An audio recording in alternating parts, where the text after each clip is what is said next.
Hey guys, welcome back to Rhoda Eats. I am so happy that you decided to rock with me today. I know you're wondering what I'm eating. Well, let me show you. This is what I am having.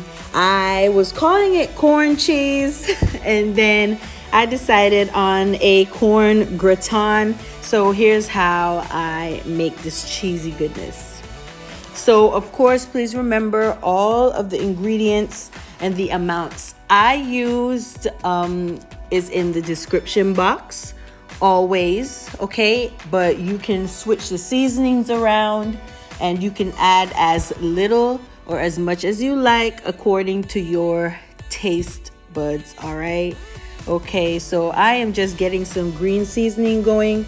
Of course, if you don't have green seasoning, you can use onions, peppers, garlic, celery. But of course, I have all these things in the green seasoning already, which is why I use it as my base. Then I don't have to deal with big chunks of anything. And I don't know, I just like it a lot better.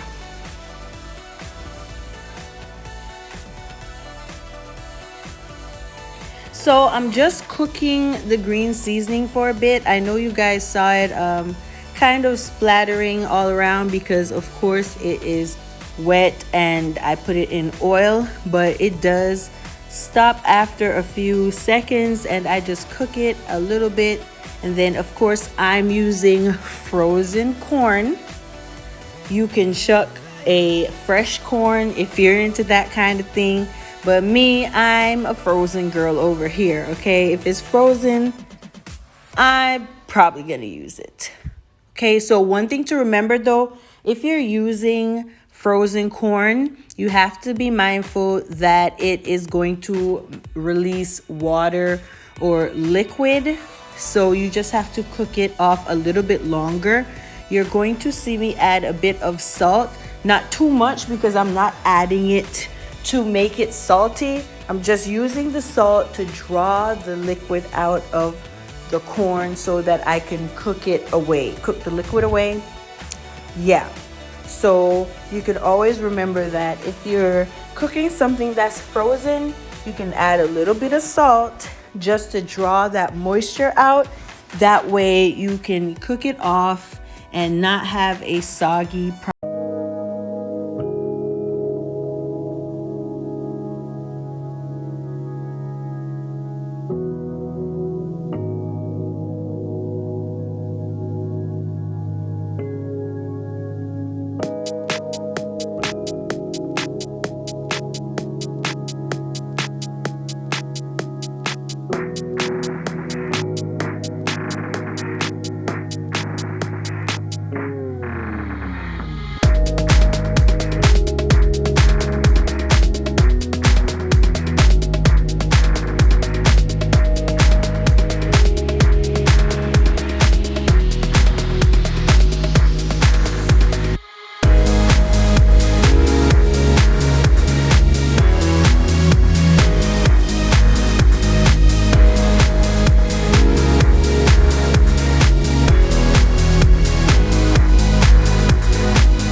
have salon. I always have some adobo. It just always does it right every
cheese. Okay, so that's our base for this creamy, ooey gooey goodness. And I know you may seem surprised that I am putting out such a rich dish right now, but hey, listen, this is the perfect side dish to any meal, and it's decadent and delicious. I had mine without anything. I just ate it like that all day because it was just that good to me. It had a little bit of everything. It had bacon, it had cheese, it had the corn. I didn't need anything else. Okay, but also you need to know that this does not turn out to be greasy at all, or overly, I don't know, just greasy. Okay, it was just perfect because I did cook it down, and the cream and everything, it kind of cooked off and just left it at a very, very good texture. It was not greasy at all. You will see at the end, but still, I gotta, give you some assurance on this video, let you know you don't have anything to worry about. You know, I got your back, all right? And this isn't an everyday thing, so when you really want to indulge, whip this dish out, impress your guests. It's summer, it's cookout season, and y'all need to have this rocking on the grill for your cookouts. All right, so I'm just going to add the cream. I got the butter, I got the cream cheese, and I'm going to add some cheese, all right, to this mix. I like the Mexican blend of cheese because it has 4 cheeses and it's just absolutely delicious. But you could feel free, you can use mozzarella, parm, you can use cheddar, smoked Gouda, pepper jack if you like. Anything goes well with this dish, believe me. All right, so I'm adding some cheese into this, and remember, look in the description down below. You will see how much of everything I added. And also, please don't forget, you can also change things up according to what you like and what you want. I promise you the end product is gonna be delicious. All right, so I'm just adding a bit more cream before I top it off with some Italian blend cheese. So it has the mozzarella, and I think it has a little bit of parm in there. Whatever it is, I like it for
and I just put it in my oven under the broiler for about 3 to 5 minutes. It just depends. You just really have to watch it until the cheese melts and gets bubbly and delicious. And if you like it a little bit browner, you just leave it a little bit longer. Just please always remember to watch anything that you put under the broiler closely.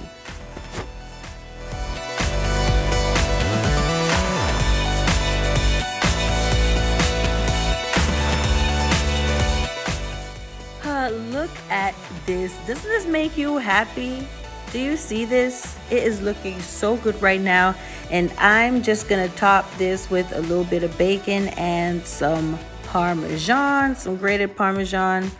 And I'm just gonna plate it up so you can see. Look at that. It's all, I let it cool a bit before I spooned it out onto the plate. Do you see? There's no grease, there's nothing there to worry about. It's all deliciousness. All right. And if you don't have a cast iron skillet, you can use a you can cook the corn and put it into a baking dish when you're done, and then pop it under the broiler, or you can use a Dutch oven. You know, whatever you have that you can use it and do this, because you will not regret it. And I want to thank you so much for watching. Let me know what you think of this recipe if you ever try it. And don't forget to follow me on Instagram. The link is down below. You can click it and go right to my Instagram. And thank you so much for always supporting me and watching my videos. I will see you in the next one. Tea pineapple on pizza.